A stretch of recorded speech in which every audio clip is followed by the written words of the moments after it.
Seguimos trilhando o caminho de estudos da Bíblia. Nesse trimestre, nosso aprendizado é baseado no livro de Lucas, em todos os templos, durante o culto da família com a escola dominical. Cristo, ele não deixou a sua glória. Ele encobriu a sua glória nessa imagem humana mortal. Todavia, Cristo é humano e divino. Cristo continuava sendo humano, onipotente, onipresente. Cristo continuava com seus mesmos atributos, mas esses atributos foram limitados por essa carne. Os anjos do Senhor aparecem em glória e em poder para anunciar a chegada do Messias.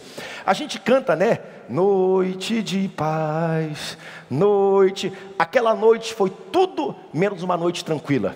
Foi uma noite de movimento, foi uma noite de glória. Uma boa notícia ecoou, boas novas para todo mundo. Hoje vos nasceu na cidade de Davi o Salvador, que é Cristo Senhor. Estando ele aqui em carne, num corpo ainda não glorificado, ele contava com o Espírito Santo de Deus, e assim ele podia agir, e viveu até o fim, para exercitar e exercer o seu ministério.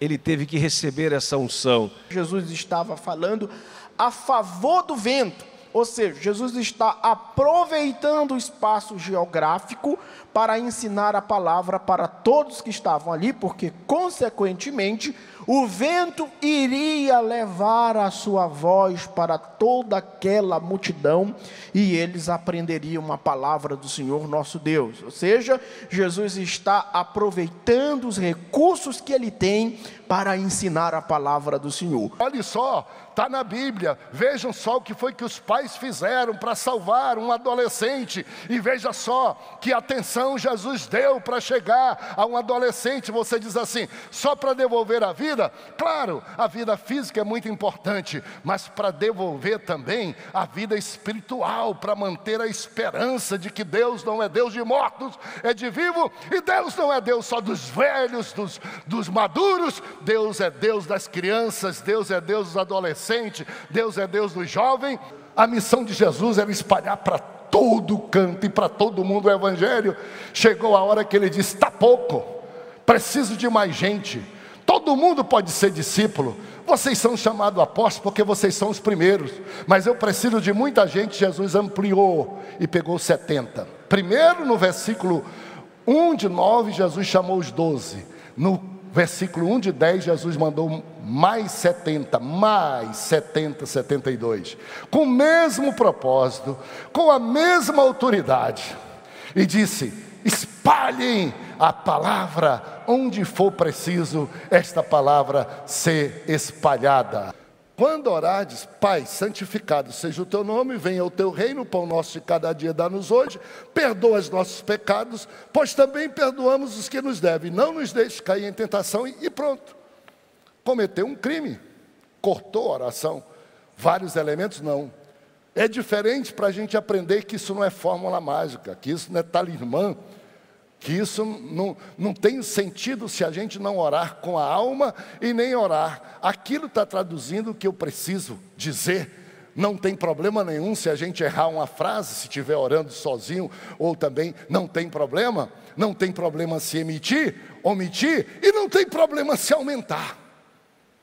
O que o Senhor quis dizer é, comecem admirando e me chamando de pai, para que vocês saibam que eu estou ouvindo e que eu vou responder a oração de vocês. É a partir desse público de Jesus e dessa contenda que os fariseus colocam aqui, porque que Jesus estava se associando, recebia pecadores e publicanos para comer com eles, é que Jesus aproveita para ensinar ou para transmitir as parábolas aqui que nós podemos facilmente identificar como a parábola dos 3 perdidos, né?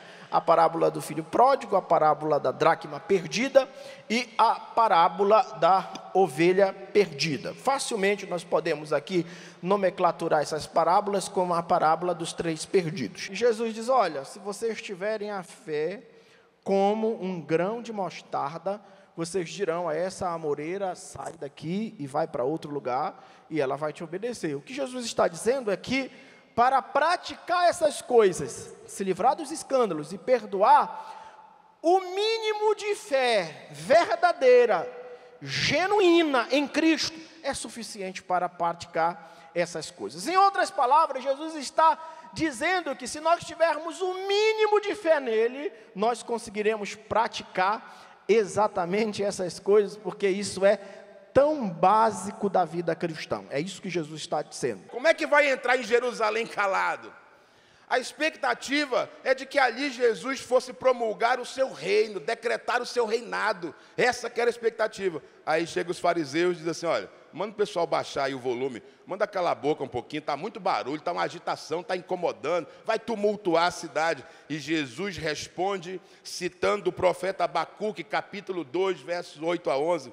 Jesus diz assim, se eles se calarem, amigo, vai ser pior, porque se eles se calarem, as pedras gritarão, porque até as pedras já estão sabendo, até as pedras já sabem que eu sou o Senhor, que o reino de Deus é chegado no meio de vós, que eu sou o Messias prometido. A pergunta é, se você estivesse ao pé da cruz, quando ele morreu, ficaria com cara de parede, cara de mármore, ou você se emocionaria?